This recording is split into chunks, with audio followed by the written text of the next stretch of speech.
Millions of people are infected with the virus across over 200 countries and territories around the world. And it was caused by a cover-up in one country. They threatened the doctors, tortured the doctors, made the doctors shut up. They tried to cover up the outbreak. They lied to the world. In the very end, we can't control anymore. They need blood to fuel the CCP tumor, and that blood is dollars. Wall Street is indeed helping the CCP and strengthening it.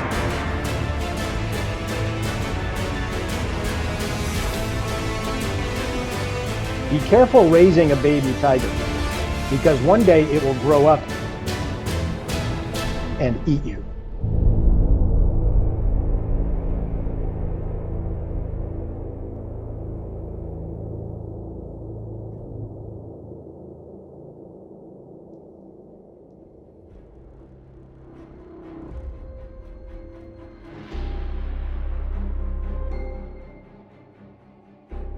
Let's start with Wall Street. The CCP virus began to spread in New York in early March, yet Wall Street did not shut down. Even into April, some JP Morgan Chase traders in New York were required to work despite the pandemic, and despite an outbreak at their offices. One manager-director on the 5th floor developed symptoms on March 9th and subsequently tested positive. In the following 3 weeks, about 20 employees were infected with the CCP virus, and 65 others were quarantined.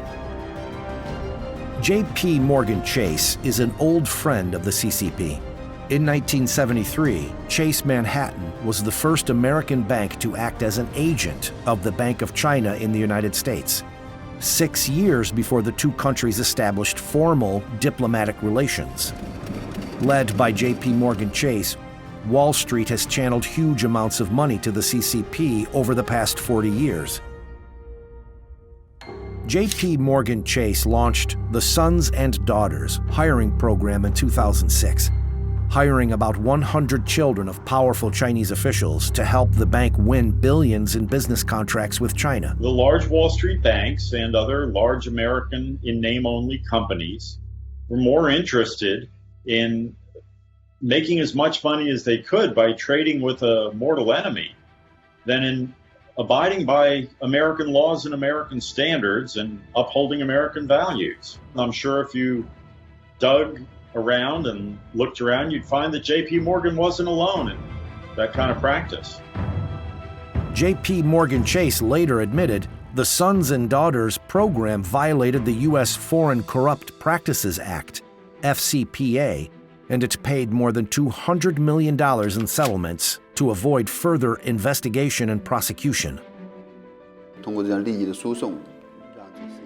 the exchange of benefits, the Western companies get special treatment from the parents of the second generation of Reds. In return, they are plainly using their power for money. Western values have had little influence on the CCP, while many Westerners have learned the values and bad behaviors of the CCP.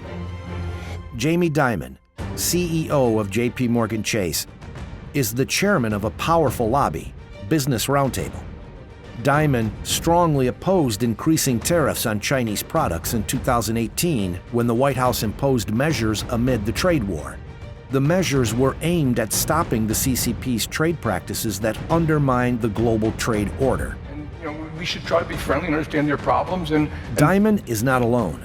The elites on Wall Street have frequently lobbied for Beijing and Washington over the past few decades.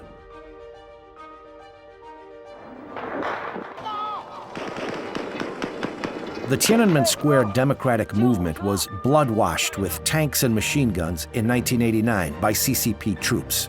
After the Tiananmen massacre, the West imposed strict sanctions against the Chinese regime.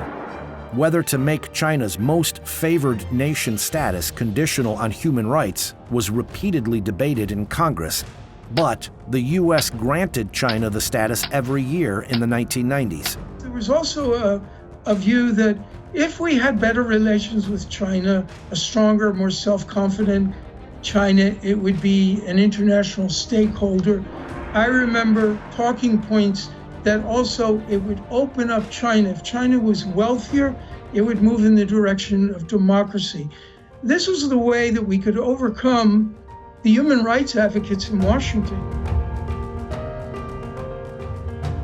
In 2000, Robert Rubin, then U.S. Treasury Secretary with a Wall Street background, facilitated the Clinton administration's support for the CCP to join the World Trade Organization.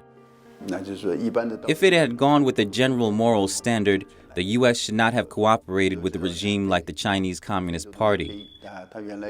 For example, we all know that South Africa had an apartheid system, but under strong pressure from the American people, American and other Western companies withdrew their capital from South Africa. This divestment actually led to the collapse of the apartheid regime and resulted in true democracy in South Africa. Now, American companies are obviously less concerned about human rights issues in China. It is lower tariffs on a permanent basis rather than on an annual basis contingent on its making progress in human rights. This decision will go down as the most consequential and the most dangerous mistake in history. This resulted in a transfer of wealth from the United States and from Western industrial democracies to the communist tyranny. After Wall Street helped China enter the WTO, big corporations started shifting production lines to China to take advantage of cheap labor. Then they sold the goods back to the United States. This caused the U.S. trade deficit with China to rapidly increase from $83 billion in 2001 to nearly $420 billion in 2018. Meanwhile, the United States lost 3.7 million jobs. 75% of them were in manufacturing. And the rest of the West, moving manufacturing, banking. We moved manufacturing, showed them how to manufacture, gave them our best practices in the plants. We helped them with their laboratories. So we've basically taught them all the ropes that we know from an economic perspective, but you have to understand from the Chinese Communist Party perspective, it's like, give us all this information, give us all this technology, give us all this know-how so we can learn how to unwind you and to weaken you. Every major American industrial corporation outsourced and moved its industrial production to China. Maybe not 100% of it, but a good piece of it. They saw replacing well-paid American labor with cheap Chinese labor boost their stock price. They were driven to do this by the Wall Street financiers. They squeezed American companies to move offshore as a way to boost share price, to boost profitability. And this was, on one hand, Wall Street's direct culpability in our dependence on China and the gutting of American manufacturing. The CCP's exports have increased by about 7 times, and its GDP has increased by more than 4 times since its entry into the WTO. The CCP has also obtained the financial power to expand its global political influence. As we know, many of these enterprises are actually foreign exchange earning-oriented enterprises that export to the United States and Europe, including the United Kingdom. The foreign exchange obtained by these exports is actually compulsorily purchased by Chinese state-owned banks. They give the Chinese companies the same amount of RMB, and they keep the foreign currency in the hands of the Chinese government. Then the CCP uses this foreign exchange reserve as a tool for international exchanges that threaten the United States, for example, to support Iran, North Korea, and Venezuela. Every time, in good faith, we extend them an opportunity to join our trading organizations and to take part in world commerce. They do just the opposite. They exploit the institutions that we put in place. They steal our technology. They extort our businesses who try to open up in work and have access to their markets. And at every turn, they're working against and undermining our way of government and our way of life. China has not developed along the planned trajectory. global freedom indexes once again ranked China as one of the lowest in the world in 2019.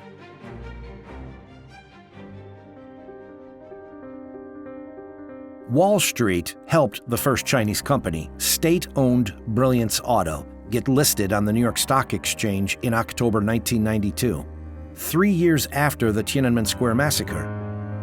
Soon, companies from mainland China came to America one after another. As of February 25, 2019, there were over 150 Chinese companies listed on U.S. exchanges with a total market capitalization of $1.2 trillion. The top 3 are Alibaba, followed by 2 energy companies directly owned by the communist regime, PetroChina and China Petroleum and Chemical. Remember, any Chinese company is controlled and completely controlled by the Chinese Communist Party. Companies are not owned by investors and run by board of directors in China. The CCP absolutely controls it, and the larger the company, the more CCP slash executives are controlling that company. And as China grew more wealthy, and they started to develop their own indigenous companies and own indigenous industries, they turned to the Wall Street investment banks like Goldman Sachs and others to be listed on American stock exchanges. There was a problem there in that these Chinese companies don't play by the same rules that American companies play by. They don't open their books. China does not allow U.S. regulators to audit its companies' books. The Chinese government claims these are state secrets and thus cannot be shared with the outside world. This exposes American investors to unprecedented risks. In 2015, George Vlahas, an 84-year-old retired educator from Massachusetts, pleaded with Xi Jinping, who was about to visit the United States, and asked him to give a little hope to investors in America who have suffered losses. Vlahas purchased Sino Clean Energy stock, which was delisted by NASDAQ due to filing delays for its quarterly report with the Securities Exchange Commission. As a result, Sino Energy's share price fell from a 2010 high of $10 to 5 cents in 2015. Vlahas lost hundreds of thousands of dollars. He said that if he doesn't get his money back, he will leave the world with unforgivable crimes, forcing his 76-year-old wife to seek low-income assistance, all because he believed these companies. I was told literally by one particular member of Congress, he said, you know who was sitting in that seat yesterday, in your very seat, telling me why Chinese companies don't need to be adhering to the same standards as U.S. companies? And I said, who? He said, the head of the Chinese Securities Regulatory Commission, the CSRC, the Chinese version of the SEC. He was lobbying U.S. Congress members, sitting in their offices, explaining to them that it's a national secret, that every person and every audit within any Chinese SOE is a state secret and therefore it can't be audited. When a Wall Street investment bank advises a Chinese company for its public offering, the bank earns a 3% to 7% underwriting fee on all funds raised. The bank is then responsible for conducting due diligent investigations into the financial records of these Chinese companies. However, disasters happen frequently. Luckin Coffee, China's largest coffee chain, admitted on April 2, 2020, that 40% of its 2019 sales were fabricated. Luckin had been listed on NASDAQ for less than a year. The next day, Luckin Coffee's share fell by 80%, and investors suffered heavy losses. Underwriters of Luckin include Morgan Stanley. From 2011 to 2012, over 50 Chinese companies listed in the United States were suspended or delisted due to financial fraud or non-compliance with trading rules. Actually, almost all Chinese companies have two accounting books. It is quite rampant to keep fake accounts in China today. It happens almost everywhere in China. It is so common that I think all Western companies operating in China know about it. And everyone's going to live by the same rule of law. If we did that, 95% of Chinese companies couldn't be listed here, maybe 99%. Wall Street companies, banks, Big Four, other management consulting companies were complicit in the run-up of the Chinese Communist Party. Wall Street has been pushing capital continuously into China's stock and bond markets, in addition to helping Chinese companies get listed on the U.S. stock exchanges. J.P. Morgan Chase also included CCP government bonds into the J.P. Morgan GBI-EM Global Diversified Index on February 28, 2020. According to Goldman Sachs calculations, the inclusion could funnel $3 billion in foreign capital into the Chinese bond market every month. A Bloomberg Barclays index started including domestic Chinese bonds, and some of MSCI's indexes increased the weighting of Chinese domestic stocks. These indexes are tracked by asset managers around the globe, who they seek to replicate the benchmark's holdings. This would draw hundreds of billions of dollars into Chinese financial markets. We also know that the Chinese Communist government has constantly exerted pressure on MSCI to increase the weight of Chinese enterprises. The Chinese Communist Party uses this to create the illusion that China's economy is thriving.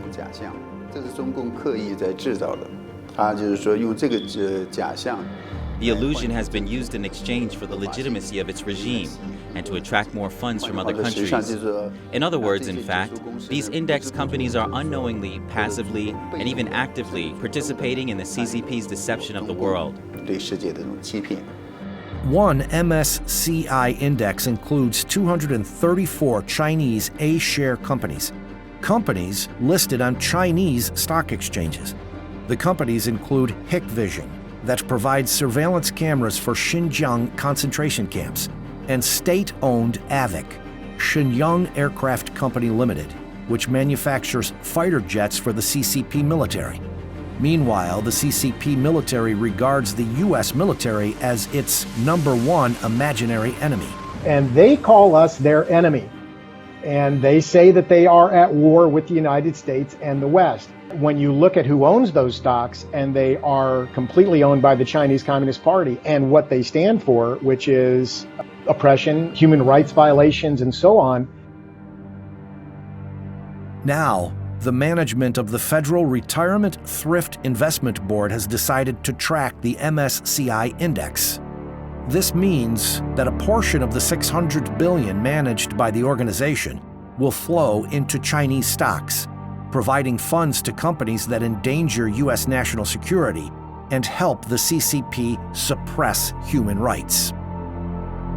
They're building the facial recognition software for the techno-totalitarian surveillance system that the Chinese Communist Party needs to maintain its grip on power, and which it's now exporting to other countries around the world. These are the kind of companies that American capital, American dollars, are being fed into by Wall Street bankers. The support from Wall Street for the CCP has obviously made it possible for the CCP to spread its ideas of communism and spread the way it governs to the world, and endangered the world. MSCI indexes also include the Chinese company Tencent, which owns the social media giant WeChat. WeChat has long helped the CCP monitor dissidents. During the epidemic, several doctors in Wuhan were suppressed by the police after exposing the truth of the virus's spread on WeChat. Kind of laying from the beginning of the process their cover-up, how they went and imprisoned scientists who dared speak the truth, how they destroyed samples, how they lied to the world, to the WHO, to the United States, and really allowed this thing to grow into something that in the very end we can't control anymore. We're just reacting to on a worldwide level.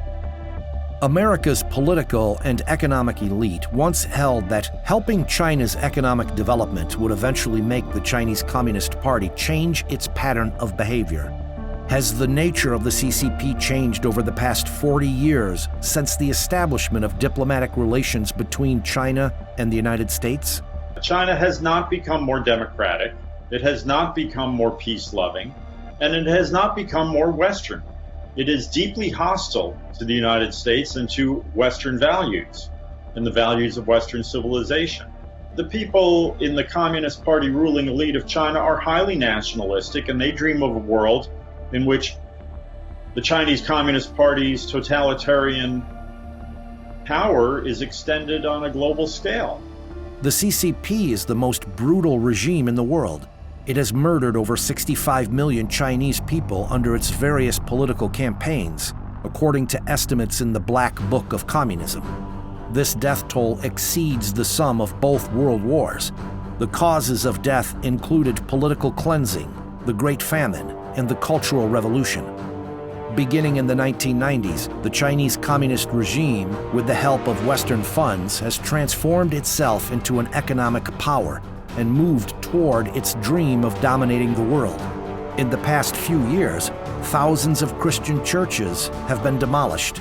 A mass number of Uyghurs have been imprisoned in Xinjiang's concentration camps, and an independent international tribunal in London ruled that the Chinese Communist Party has, for decades, been running a large-scale organ transplant industry, using organs harvested from prisoners of conscience, such as Falun Gong practitioners.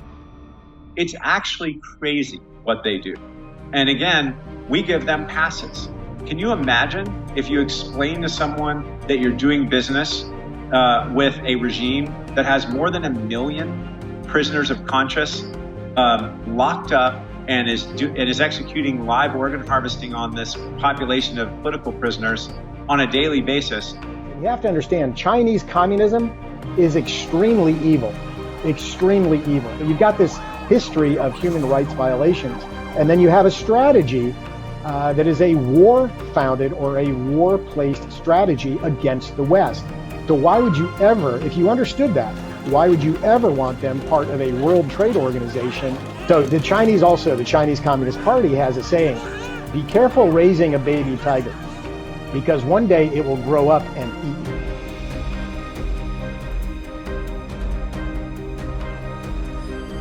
We have to realize that the Chinese Communist Party exists on a steady flow of US dollars. Its own currency is akin to toilet paper. It can't be traded on international exchanges. It has no value. They survive and thrive on a constant influx of American dollars.